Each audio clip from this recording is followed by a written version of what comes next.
Hello everyone. So our speaker, Danfung, is a photojournalist, filmmaker whose film, Hell and Back Again, won the Sundance Film Festival Grand Jury Prize for Best Documentary and Best Cinematography and Documentary, and was also nominated for an Academy Award for Best Documentary Feature. Dennis is also a renowned photojournalist whose still photographs have been published in Newsweek, Time, the New York Times, the Washington Post, Rolling Stones, and numerous other well-known newspapers and periodicals. He is the founder and CEO of Condition One, which is a company that develops advanced virtual reality technology to give audiences first-hand experiences of world suffering and injustice, as well as the triumph and beauty. He graduated from Cornell University in 2005 with two bachelor's degrees in applied economics and international agriculture. Although his two degrees are not in his present fields of work, it is images of post-war conflict that led his interest away from these fields and into photography and journalism. Over the past years, Dennis has been noticed by photography and filmmaking publications, including the 25 New Faces of Independent Film, a filmmaking magazine, and the 30 New and Emerging Photographers by PDN Magazine. He has won the Baby Havados Award for War Correspondence and has been nominated for an Emmy Award. Thanks, Milan. We selected Dennis as a speaker for this Courage to Be lecture series because he takes the trope of the courageous heroics of a soldier on the war front, risking life and limb for his country, and exposes the true courage of that same figure as he returns home and proceeds to live in a place that refuses to acknowledge the lasting effects of these experiences. It makes you wonder about the title, Hell and Back Again, and if he has indeed returned. Hannah Arendt writes, "It can be dangerous to tell the truth. There will always be one against all, one person against all others. This is so not because one is terribly wise and all are terribly foolish, but because the process of thinking and researching, which finally yields truth, can only be accomplished by an individual person. In its singularity or duality, one human being seeks and finds not the truth, but some truth. Dennis finds his truth in images, which allows for us to see as he has seen, to bring truth into our view. He puts his life at risk to bring us these images, and asks us to think about the ramifications of war from the personal perspective of a willing soldier. Upon viewing, we are left with questions spawned by the imagery of Dennis's truth. What does it mean to lead men into war? What does it mean to come home? What does it mean to go to hell and back again? Join us in welcoming Danfung Dennis. All right, well, this is going to be a very wide-ranging talk. It's the first time I've given it, so it's going to be a little rough around the edges. I'll be reading more than I'd like to, but we're going to be going from past to present, from technology to morals, so it's going to be all over. But I'll start with myself. From Ithaca, New York. I drove 3 hours to get here. I was visiting my parents who were there. And my parents met at an anti-war protest against the Vietnam War. And so I've really grown up around this idea that individuals can do something if they really believe in it. And we moved around a lot. My dad worked for the UN. I lived in Laos and Switzerland and Singapore, and then came back to Ithaca, where I finished school and moved to Cornell and studied applied economics. And it was one book at Cornell, and it was an introduction to documentary photography class. And it was Inferno by James Nachtwey, this very well-known photojournalist that covered conflicts for the last 30 years. And it was a tomb of a book. And I can only get through about 10 pages at a time because the images were so powerful and disturbing. But they really seared into my consciousness. And it was this tradition of bearing witness to suffering that I chose to follow. So I'll show some of the images that first inspired me. This is France on D-Day, 1944. Vietnam. China. Bosnia. Rwanda, Liberia, America, Iraq, Afghanistan, Syria. These were the photojournalists that took these images. Tim Hetherington and Chris Hondros on the far left and middle. They were killed 5 years ago, nearly to this day, in Libya, a mortar attack. Jason Silva on the top right, he lost both his legs in an ID blast. But it was these photographers that motivated me to cover conflict and to bear witness to these really difficult events. It was their courage and their use of a tool, this camera, to bring light to hidden pain that was what inspired me to travel to Afghanistan for the first time in 2006.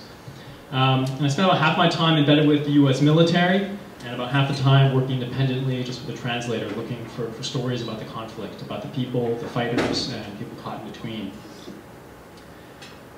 Then I went to Iraq. Spent a lot of time there during the surge, where about more than 30,000 troops to regain control of Baghdad and surrounding areas. It was really the height of the sectarian conflict. This was in South Africa during anti-immigrant violence. And I remember making this image. There was these immigrants from Zimbabwe that had become the focus of violence from South Africans who believed they were taking their employment and livelihoods. And it was quite unjustified, but there was really this wave of violence that came through. And I remember moving through this village that was on fire, and the overall feeling was, I want to leave, I want to leave, I want to get out of here, and run. But it's that, I think, recognition and feeling that and identifying it that you can begin to manage it. You can say, no, I've got a job to do, I have a responsibility.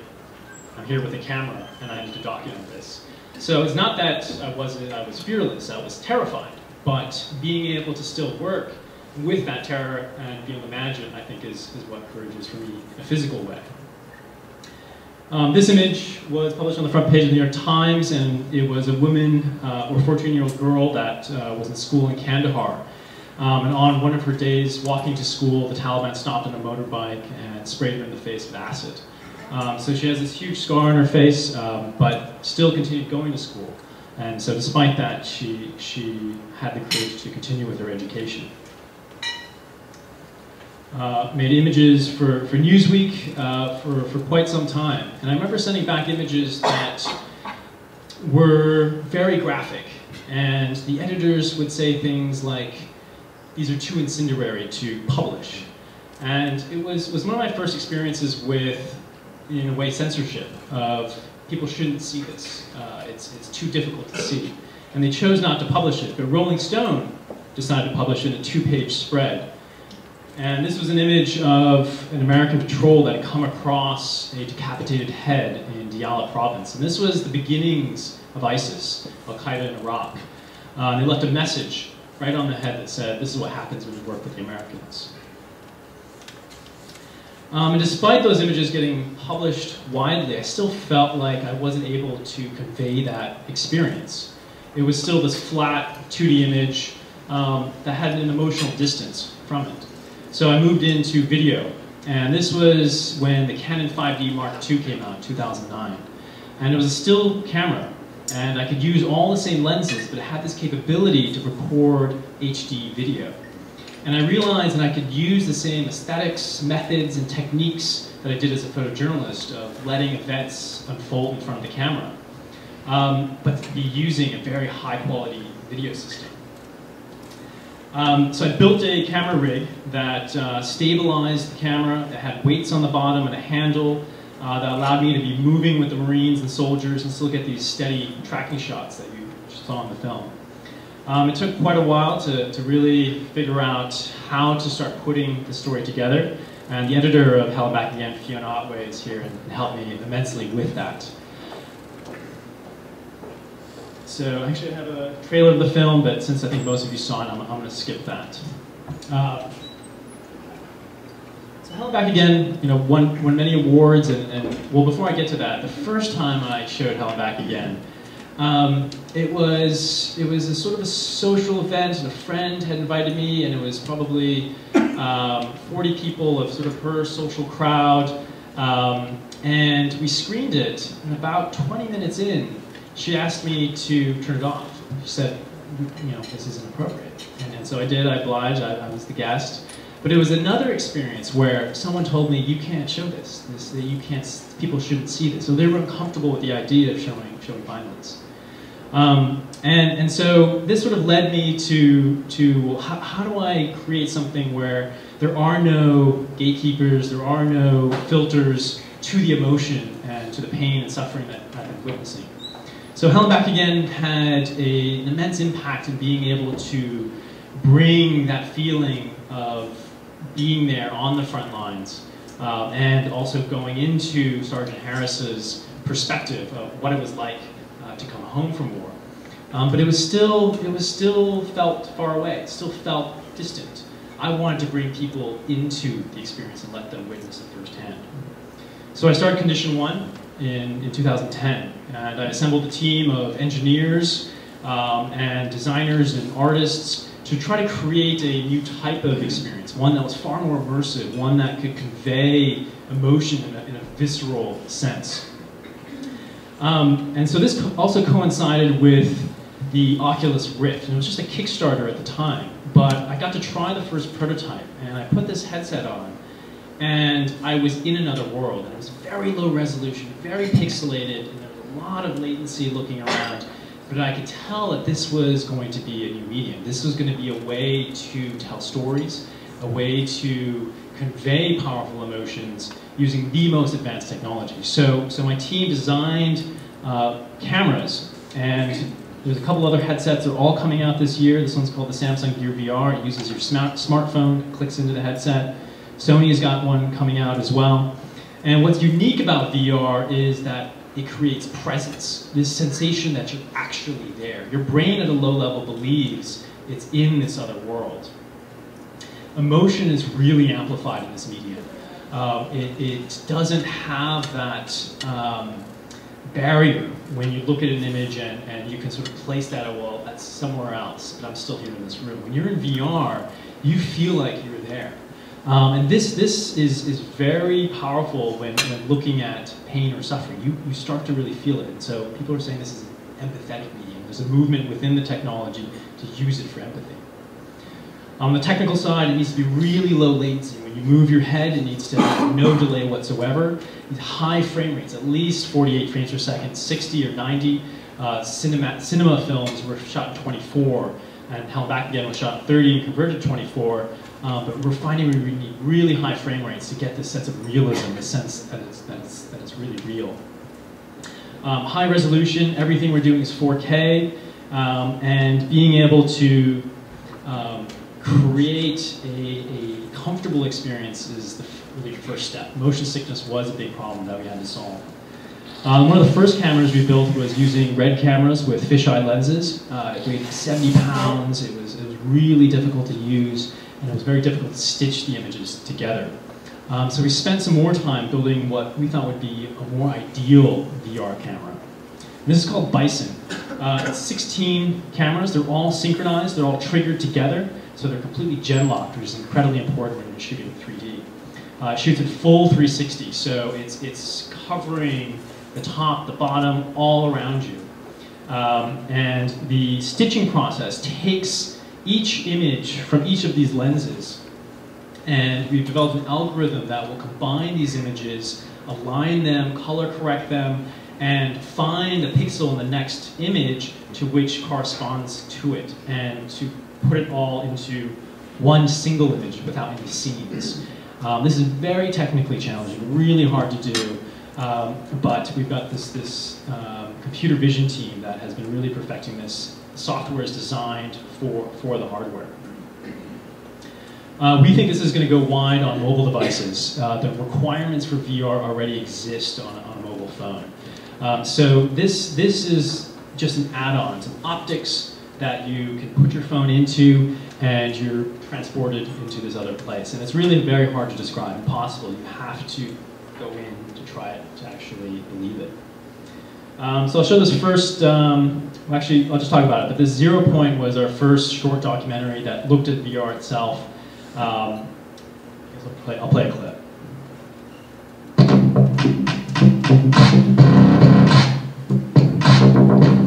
revolution in virtual reality is happening now, and it's extremely exciting to be a part of it. It's very easy to put on. It's really basically a lot like a pair of ski goggles that you're wearing. Everyone really needs a hat station to be really into this. The Oculus Rift is actually just one screen, but there are two lenses.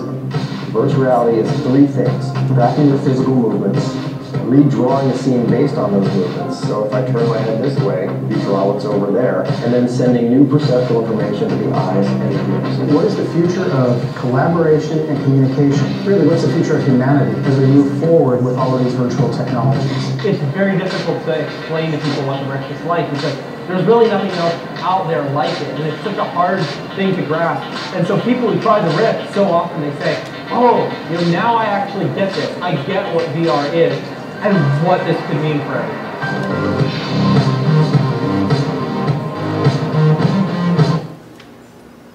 So I'm going to skip ahead. I want to get to another short film that I'll play at the end. But this is projected to be a very large market. It'll take 3 to 5 years, but it's projected there'll be hundreds and millions of these devices out there. This is something that could come after television, could come after film. It's its own unique. It's not going to replace previous mediums, but something completely different. But it's just still a tool. It's an instrument. So I want to read this quote. I have a lot of quotes from here on out. But this instrument can teach, it can illuminate, yes, and it can even inspire. It can only do so to the extent that humans are determined to use it for those ends. Otherwise, it is merely wires and lights and bugs.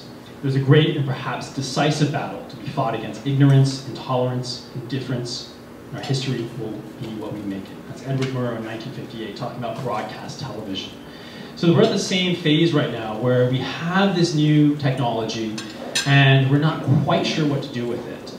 There's definitely gaming applications, there's movies, but there's definitely a community of activists, filmmakers, journalists that think we can use it to convey empathy. So now I'm going to shift gears and look into the history of rights, particularly for animals. And this is where my work has been going more recently. But let's take a step back, and we're going to look at some of the first, we're going to look at Genesis. And here's a quote, "And God blessed them, and God said unto them, Be fruitful and multiply, and replenish the earth, and subdue it, and have dominion over the fish of the sea, and over the fowl of the air, and over every living thing that moveth upon the earth." So then, Aristotle, he had some ideas here as well, and it was sort of along these ideas of the natural order. And he said, plants exist for the sake of animals, and brute beasts for the sake of man. Domestic animals for his use in food, wild ones for food and other accessories of life, such as clothing and various tools. Since nature makes nothing purposeless or in vain, it is undeniably true that she has made all animals for the sake of man. So this was a competing idea to his contemporary Pythagoras. And Pythagoras was a vegetarian, and he said as long as man continues to be ruthless destroyer of lower living beings, he will never know health or peace. For as long as man massacres animals, they will kill each other. Indeed, he would sow the seeds of murder and pain and cannot reap joy and love. So it was actually, he was still arguing that we shouldn't kill animals because we will kill each other. It wasn't actually that the animals had inherent rights. And it was the views of Aristotle, rather than Pythagoras, that were to become part of Western tradition, and our tradition today. And that even sort of was reinforced by St. Thomas Aquinas, who wrote, "There's no sin in using a thing for a purpose for which it is. Now the order of things is such that the imperfect are for the perfect. Things like plants, which merely have life, are all alike for animals, and animals are for man." So again, there's this natural order, and they're here for us, this dominion. But it's still, there's just sins against God, there's sins against oneself, and there's sins against one's neighbor. But the limits of morality exclude non-humans. It only goes so far. And so I want to introduce this idea of the sphere of moral concern. And you care about yourself, of course, you care about your family, you probably care about your community. And we've gotten to the part where we can extend it to our nation, and to other races and genders. But it ends there. We aren't able to really bring it to other species.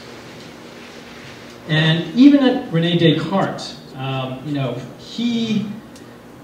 he wrote, under the influence of the new and exciting science, let me move down. His science was on mechanics and how everything was governed by mechanic principles, similar to a clock. And he wrote that animals were mere machines, automata. They experienced neither pleasure nor pain nor anything else.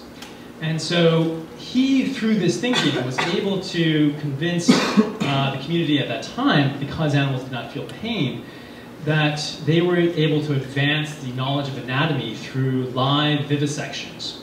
And there's witness accounts of where they would nail dogs by their paws and dissect them just to see the anatomy living and working. And for the people that said, oh, they're in pain, they laughed at them. They said, these are just clocks, and if it looks like they're in pain, it's because these clocks were made by God. And it wasn't until Jerry Bentham, and he first questioned this idea that man's dominion over animals.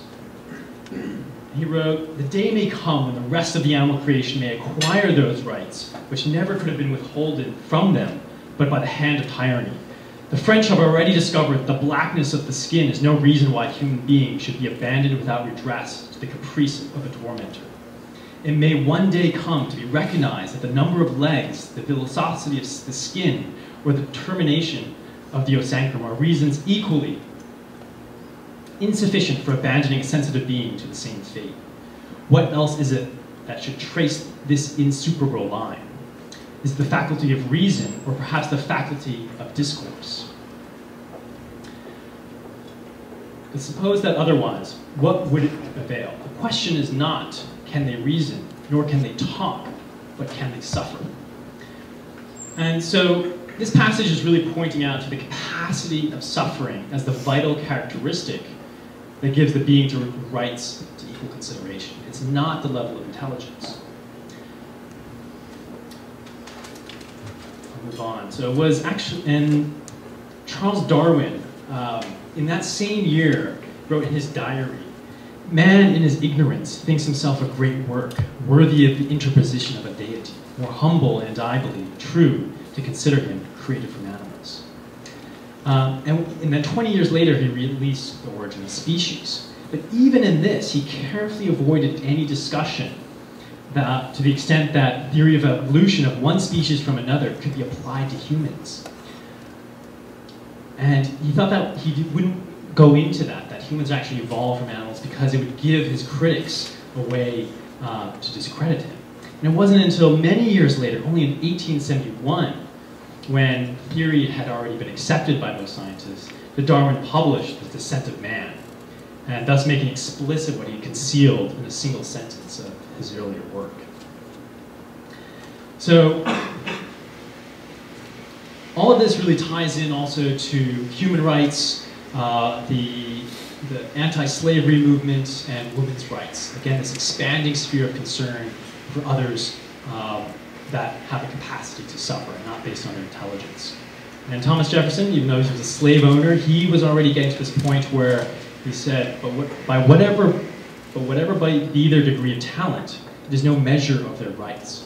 Because Sir Isaac Newton was superior to others in understanding, he was not, therefore, lord of the property of persons of others.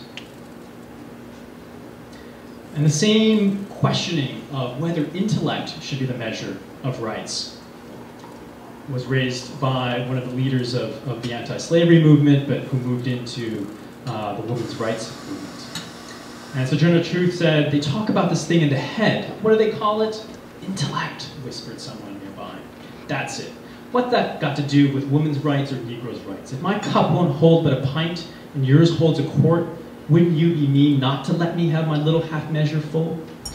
So again, we're reversing what it is that allows us to expand rights to others, and we're finding it's not intellect. And we get to Albert Einstein. And I particularly like this quote because it is from a scientist, but it could have also been from a Buddhist monk.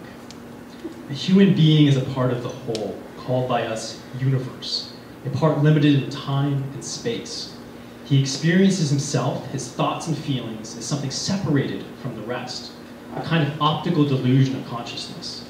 This delusion is a kind of prison for us, restricting us to our personal desires and to affection to a few persons nearest to us. Our task must be to free ourselves from this prison by widening our circle of compassion to embrace all living creatures and the whole of nature and its beauty. Nobody is able to achieve this completely, but the striving for such achievement is in itself a part of the liberation and foundation for inner security. And then we get to Gandhi. And the greatness of a nation and its moral progress can be judged by the way its animals are treated. So it's really looking at prioritizing those at the very lowest at society. It's not the gods, it's not the intellectuals, it's those that are at the very bottom and suffer the most. And these ideas have come through. And Peter Singer, he's a bioethicist at Princeton, again argues, possessing a higher degree of intelligence does not entitle one human to use another for his or her own ends. How can it entitle humans to exploit non-humans for the same purpose? So, going back to this moral sphere, animals are on the very outer rim of this. I've got 2 dogs, I'm sure many of you have dogs or grown up with them. It's very obvious from common sense that they're sentient, they're aware. But at the same time, we will eat a pig, but we won't eat a dog. And so we're right at this edge, this line right here that is moving, but it stops at a certain point. And the animals that are on the outside of this sphere, they don't fit into our moral schema. And thus we were able to do things to them that would be unconscionable to do to a dog or a human. So let's get into that question again. The question is not, can they reason, nor can they talk, but can they suffer?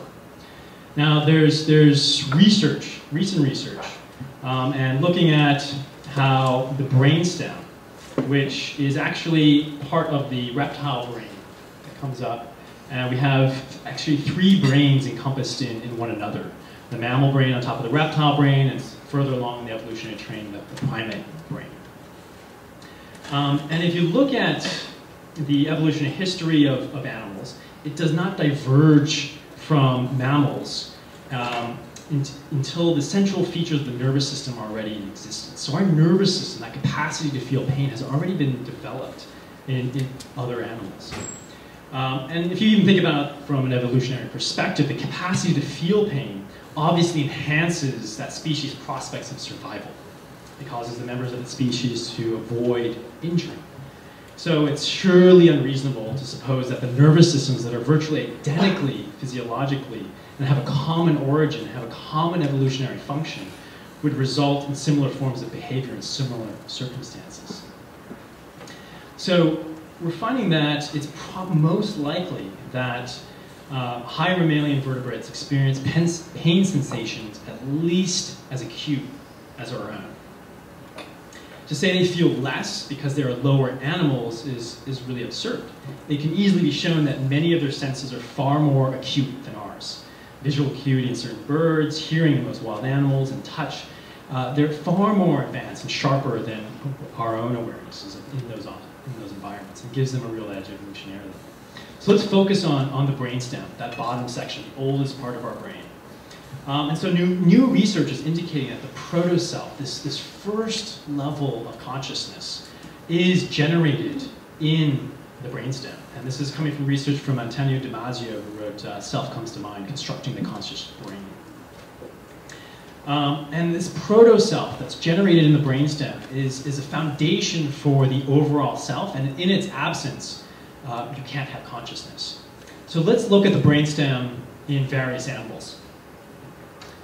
On So the left side is the brain drawn out in the anatomical form, and on the right side, the orange is the brainstem highlighted. So A is the rainbow trout, B is a green frog, C is a Tego lizard, D is a pigeon, E is a cat, and F is a human brain. So you can see that it's already been developed in a fish, and it just continues to represent itself in the higher aspects of the brain. So obviously the human has far more cerebral cortex that allows us to have autobiographical experiences and cognitive function. But the brainstem is consistent throughout all of these species. And in research that shows in humans, when you have lesions in the brainstem, specifically the thalamus, people will experience sensory abnormalities ranging from deep loss to deep-seated severe pain, indicating that this is the area where we collect our sensory experiences from the body. They're coming up through the spinal cord and meet our brain in the brainstem. So this is core for feeling pain. Again, can we feel pain? So if animals can suffer, there can be no moral justification for regarding the pain that animals feel as less important than pain felt by humans. And so, if this is the conclusion, what we have to do is bring non-human animals into our sphere of moral concern and cease to treat their lives as expendable for whatever trivial purposes we may have. And so this conclusion just flows from one principle of minimizing suffering alone. So now I'm going to get into suffering, and these, I'm going to warn you, are graphic images. So this, there were experiments done by the military, and this was called the primate. Actually, this is a different experiment, this picture, but I'm going to describe the primate equilibrium platform. So experimenters tied chimpanzees down in chairs and irradiated them with radiation, and then trained them to press levers to observe the effects of irradiation on their performance. They were also made to run on activity wheels on a cylindrical treadmill, and would receive electrical shocks unless they kept the wheel moving at speeds above 1 mile per hour. $58 million was put into university research for maternal deprivation research alone. So this was a series of studies that looked at the effects of total isolation of monkeys reared a few hours from birth, and they were kept in these steel chambers for 3, 6, and up to 12 months. And so Professor Harry Harlow, he was at the Primate Research Center in Madison, Wisconsin. He'll describe actually what they built. So finally, we built our portrait mother. On command, this mother would eject sharp brass spikes over all of the ventral surfaces of its body. Although the infants were distressed by these pointed rebuffs, they simply waited until the spikes receded and then returned to cling to the mother.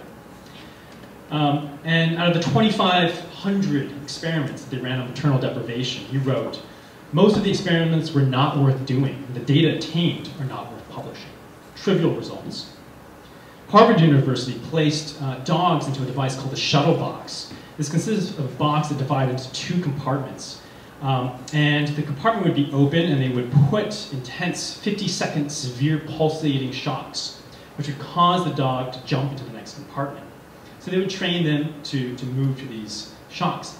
Then they would close the divider, and then continue administrating these shocks. And at a certain point, studies showed it was possible to induce a state of hopelessness and despair by repeated administration of severe, inescapable shocks. Even when they opened the door, the dogs would no longer try to escape.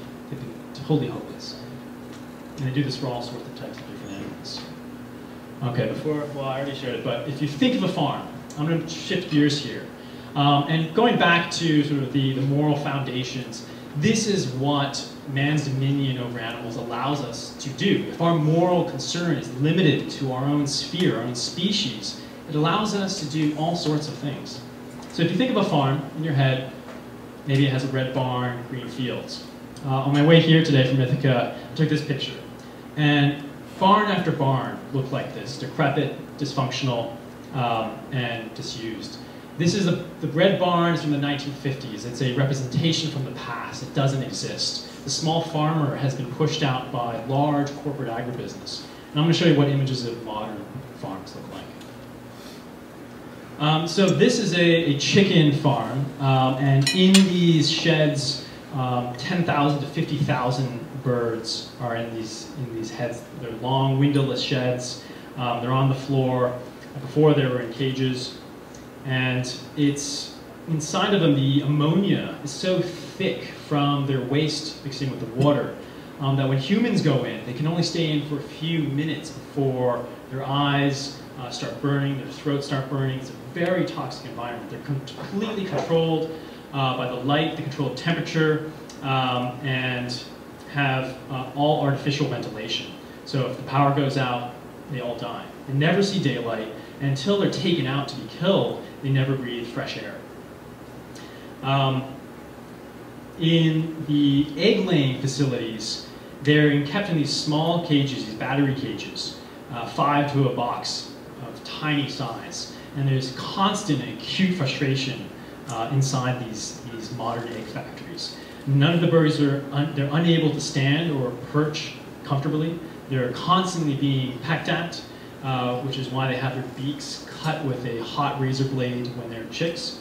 And the conditions are so bad that 10 to 15% die before a year old from the stress of overcrowding. So this is a pig factory farm. And you can see these from the air. This is just one facility, but you will see these mapped out almost like a silicone chip when you look down from the sky. You'll see the big waste lagoon from which all the waste is produced, and then these metal sheds, row after row after row. And the largest one is in southern Utah, in the middle of the desert, and I've flown over it, and it's just millions of animals in there in these metal sheds, hidden in the desert. Very difficult to access. They're definitely one of the hardest places to get into. In 6 states, it's illegal to actually film inside an agricultural facility. A 7th state, Idaho, struck it down as unconstitutional. The number of animals, and this is the least, at least 52 billion are slaughtered every year, and so according to the UN. So these are massive, so the scale is really incomprehensible to convey. It's at a level that it's hundreds per second being killed on these lines, and the pressure to keep these lines moving is incredibly intense. And if you move on to dairy, to create milk, you have to take the baby calf away from the mother at birth. Experience that is as painful for the mother as it is terrifying for the calf. The mother will have the constant calling and bellowing for days after her infant is taken. The infants will call for weeks for their mother. And the male calves, they have no use in producing milk. So they're put into veal crates, those crates in the background there. So they can't turn around and they can't exercise, so their muscles get tough. And they're also kept on an anemic diet, just a very basic diet, so without any iron, so that the flesh is light in color, which is the preference for veal meat. So after the veal calf is taken away, the cow's production cycle begins. She's milked twice, sometimes 3 times a day, for 10 months. After the 3rd month, she'll begin made pregnant again. They're called rape racks. You just put them in and artificially inseminate them. Then she's milked until about 6 or 8 weeks before her next calf is due, and then again as soon as the calf is removed. Usually this intense cycle of pregnancy and hyperlactation can only last about 5 years, and the cow is spent and then sent to slaughter. So, bringing back the technology, I built a custom prototype camera with 6 lenses, with ultra fisheye lenses that can see 220 degrees, even behind the cameras itself. Ultra wide angle lenses built in Japan in the last 6 months.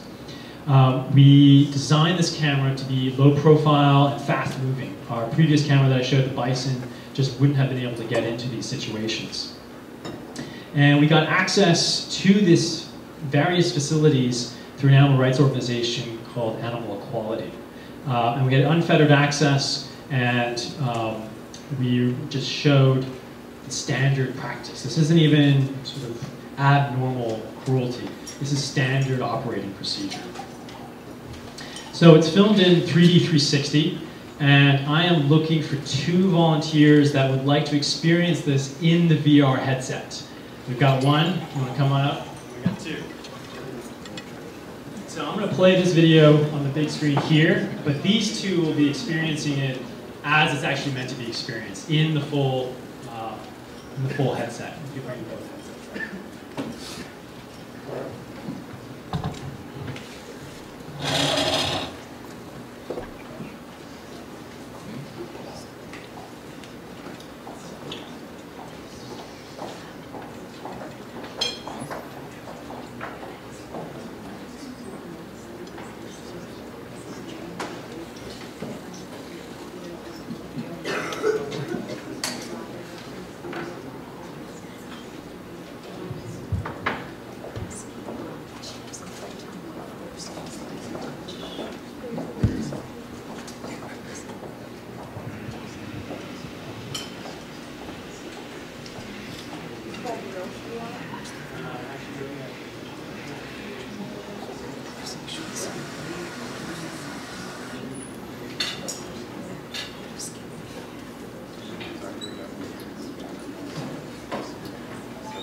headsets.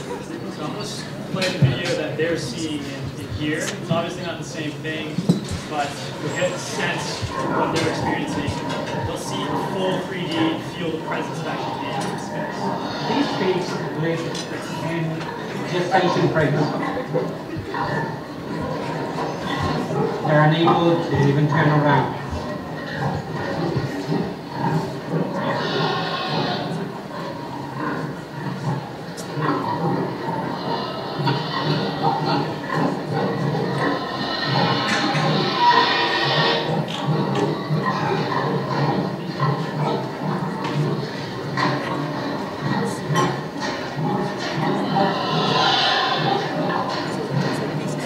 This is a current crate. These mother pigs can hold knives in these crates. They give birth here on metal floor.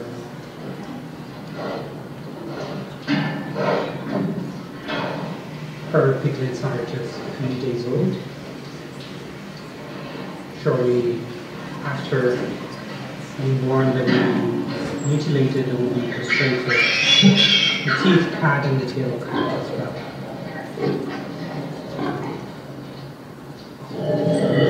He's going to castrate the pigs.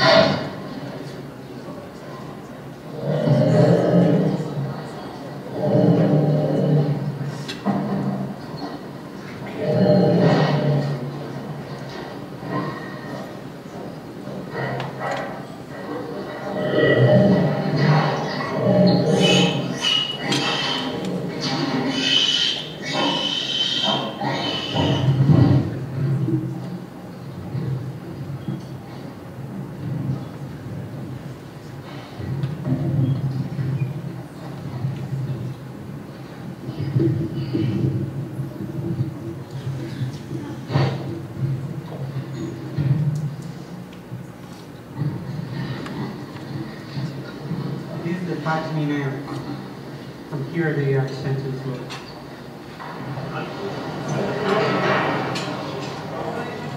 These animals are going to die today. They're going to be killed by this as murderers. They don't understand the animals, so they stab them inside and leave them to die in agony.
When I see this meat, it reminds me of all the suffering that I've seen.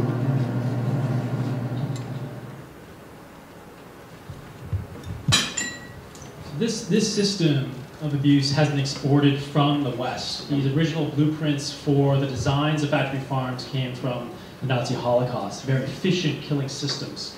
And these are around the world. They've been in slaughterhouses in many different places. And they all look the same. This is routine killing at a very, very high rate with incredible pain and suffering involved. And so this requires a liberation movement, and which that demands an expansion of our sphere of moral concern to include all species. And there's a very simple solution to this. It's not as complicated even as war or racism. It's simply by choosing a plant-based diet. And so becoming a vegetarian or vegan is not merely a symbolic gesture. It is a highly practical and effective step one can take toward ending both the killing of non-human animals and the infliction of suffering upon them. It is a form of boycott.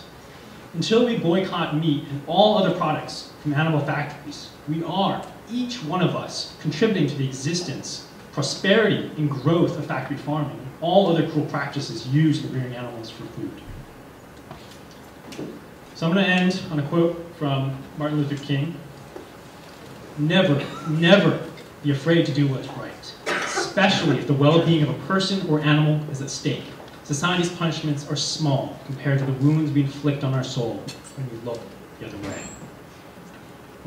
Thank you.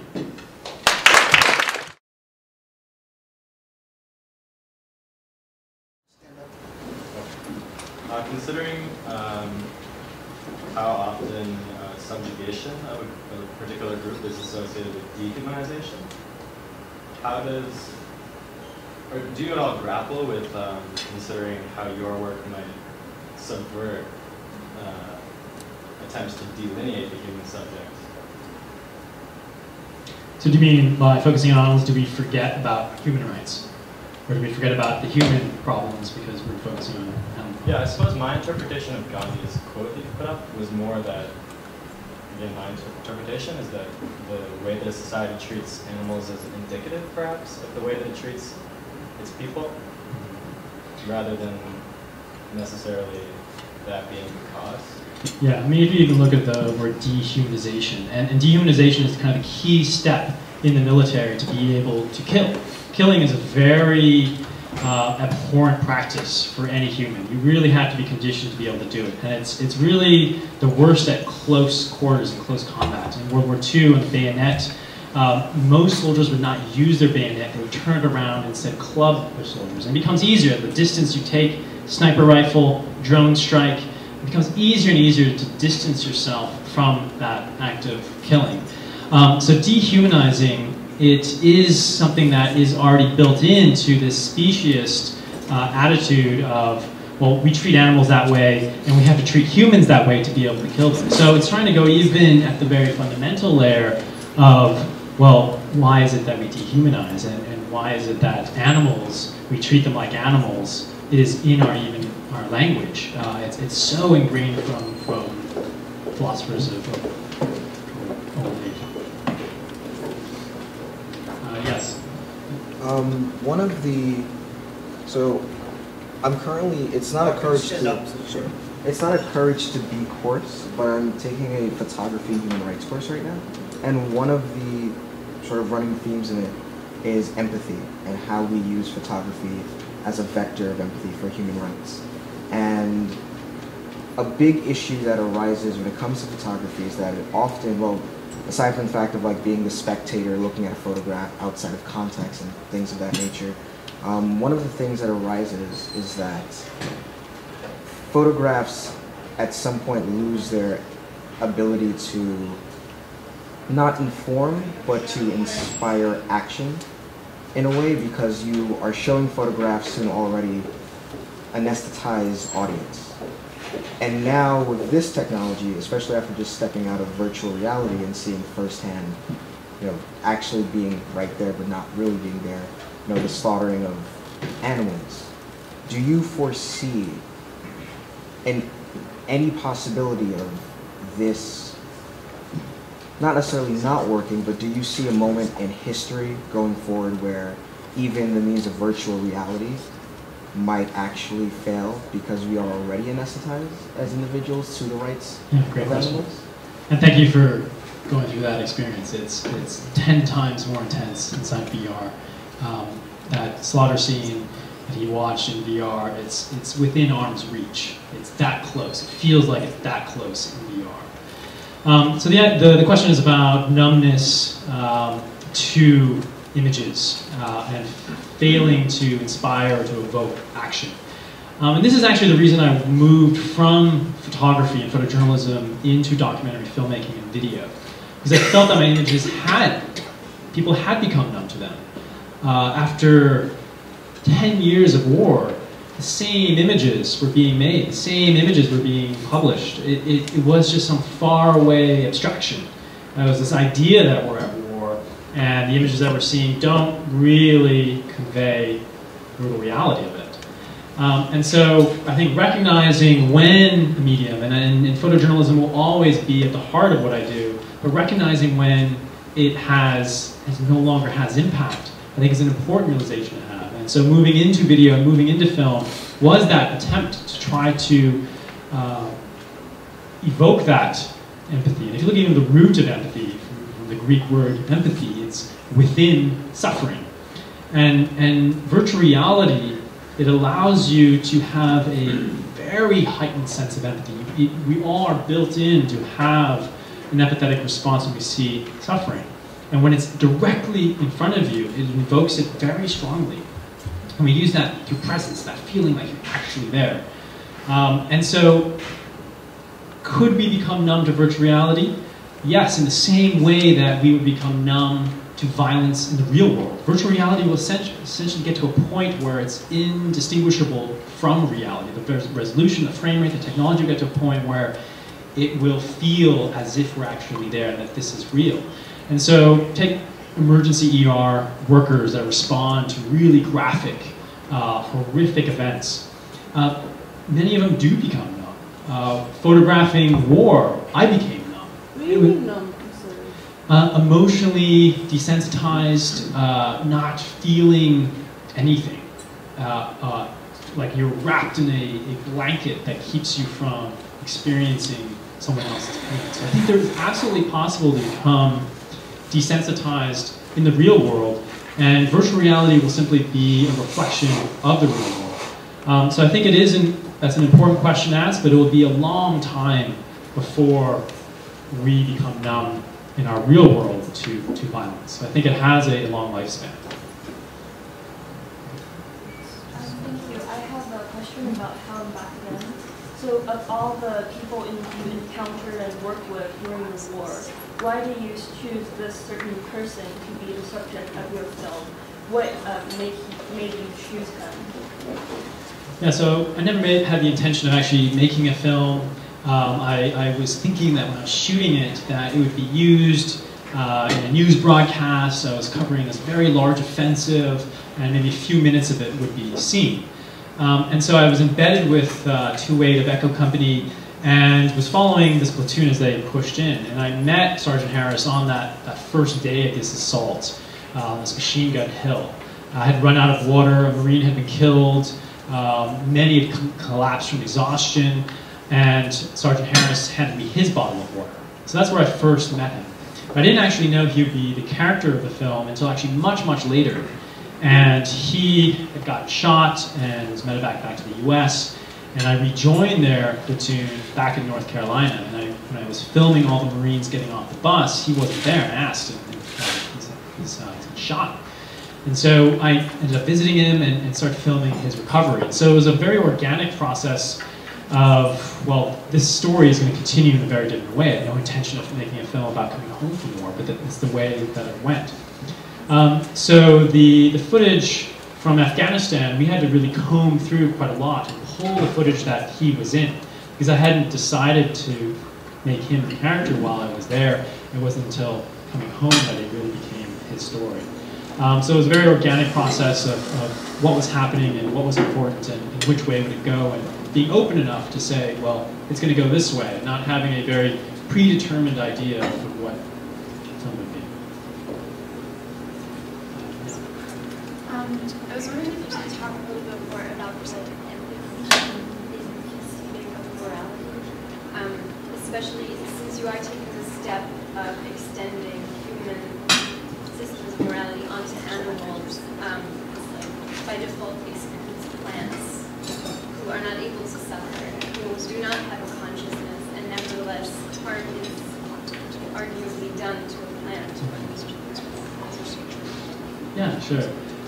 Yeah, so that is a good question, a good point to raise. You know, if we are causing harm to a non-conscious being, one that doesn't, and we'll just say they did feel pain. We couldn't eat anything, or we would all starve. And so you could say, well, let's continue eating animals. But if you observe plants, they have no pain because there's nothing observable. They don't try to escape. They don't move. So there's nothing you can see that would say that they have pain. If you look at their structure in the anatomy, there's nothing that resembles a nervous system.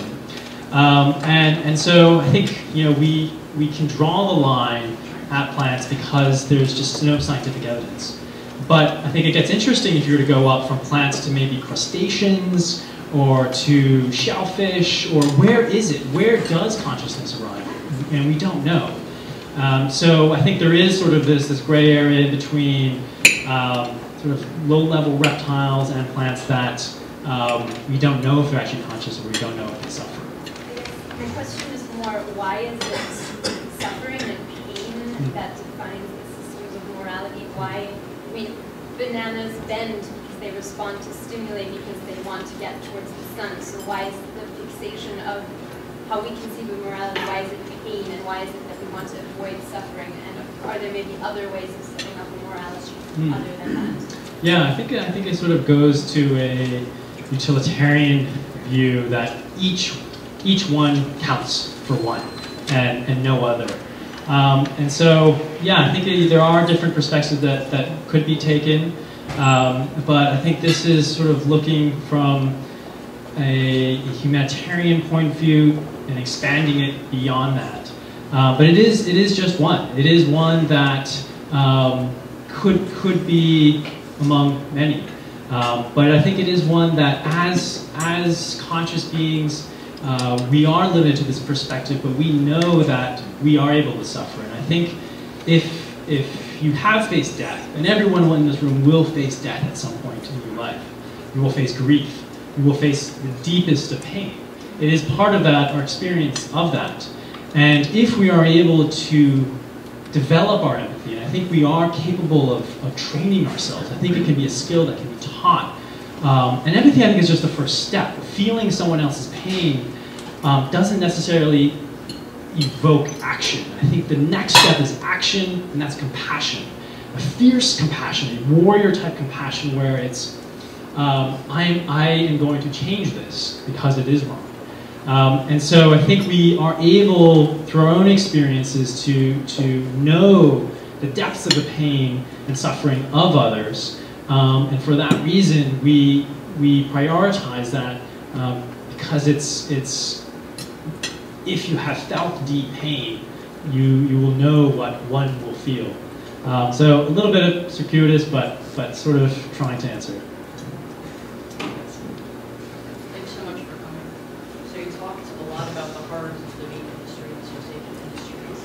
You talked about how people fight against those to some extent by boycotting them, about vegetarian, about vegan. I'm curious what you think of groups that would take a more militant stand, like the Animal Liberation Front, which actively seeks to disrupt and destroy this industry. Yeah, interesting.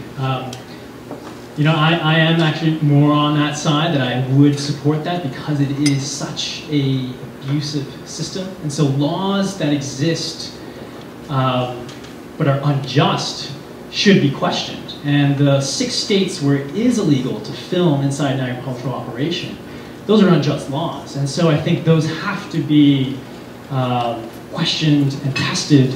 And there are very few groups that will actually go into these facilities risking arrest.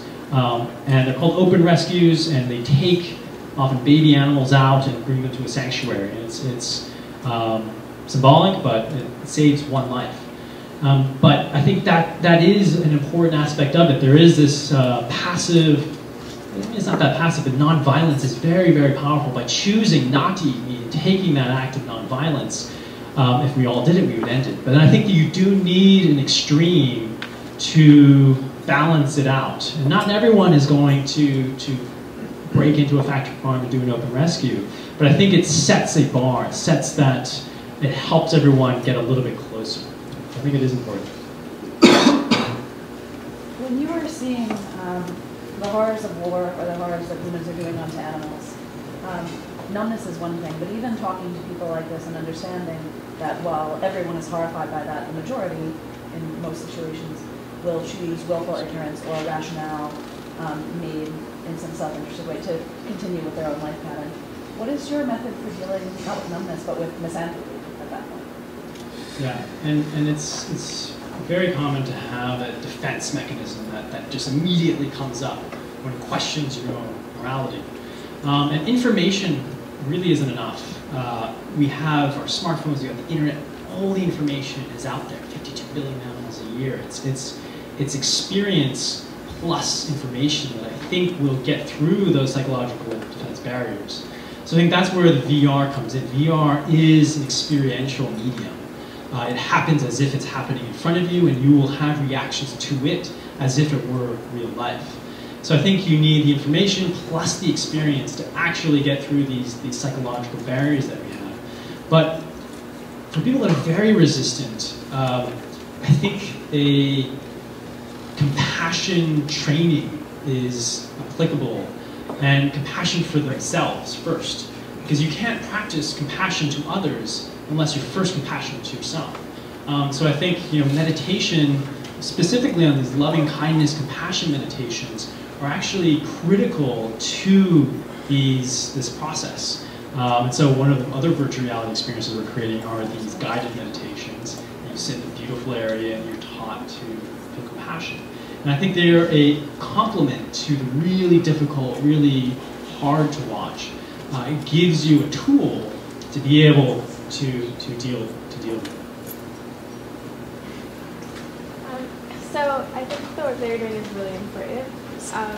Okay, so I think the work that you're doing is very important. Thank you for showing us. But I was wondering why you shifted your focus from humans to animals. Just because there are so many people in this world who actually deal with perfect things, which like the animals have to face. And just like, I don't know, when I was looking at your video of the pigs being handled, I was wondering what about the people who are working with the pigs? And like just like they're being paid very low wages, they're doing work that no one here would want to be doing. And I was just wondering why your focus was, not that your focus shouldn't be on animals, but why did you shift? Why was that shift? Yeah, I see the fight for human rights and animal rights really as the same thing. And I don't think one precludes the other. I think you can do both at the same time, equally as effectively. You can still be a human rights advocate and be vegan.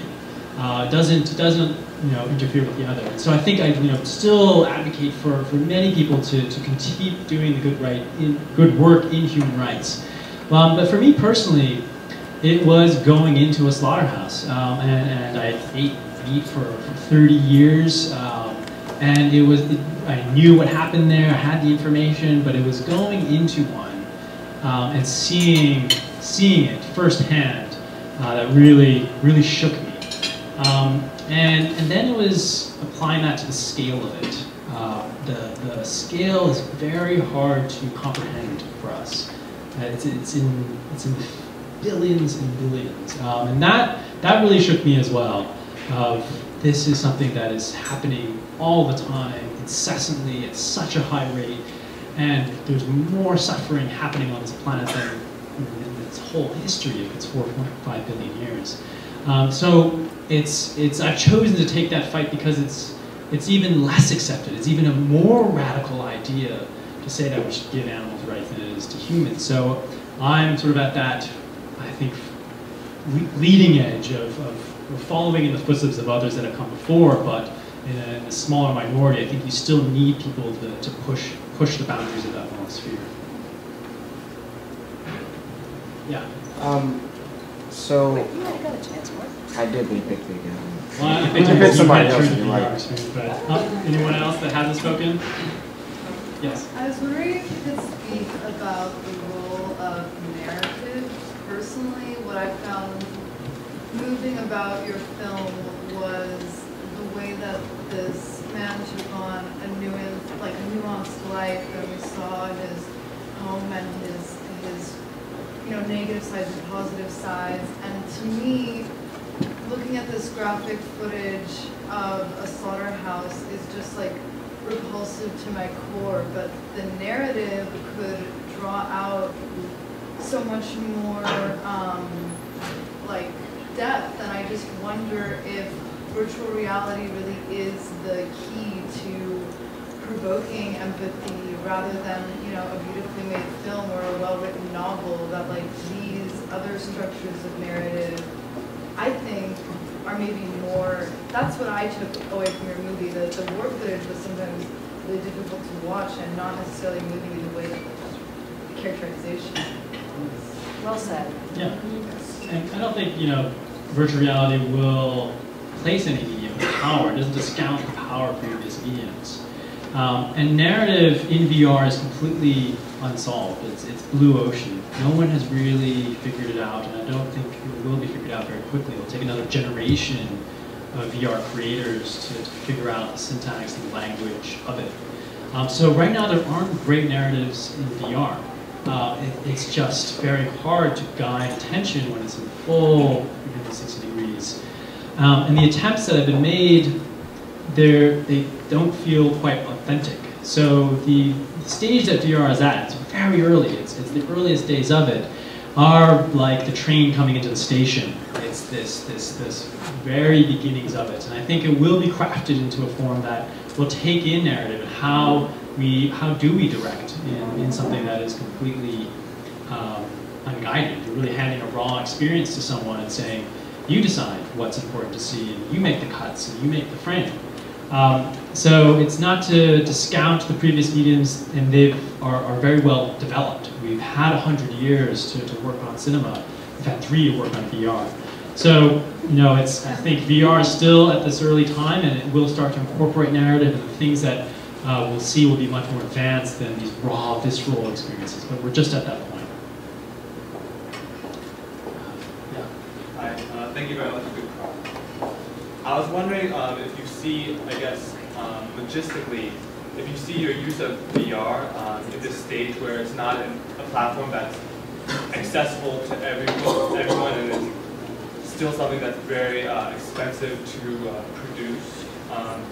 Do you see yourself conflicted in deciding to use a medium that at once conveys a message perhaps more profoundly than like a video that anyone could watch online, and yet will still be like nonetheless limited to a very select audience, and will be hard to like produce more content for in the future because of just the expensive nature of that platform? Yeah, and that comes down to impact, and is something that's going to be very profound, but only a few people see it, versus maybe a toned down, but available much more widely. And measuring that impact is really important. And so yes, it is in limited form right now, and you do need to have these $99 headsets that clip onto your phone.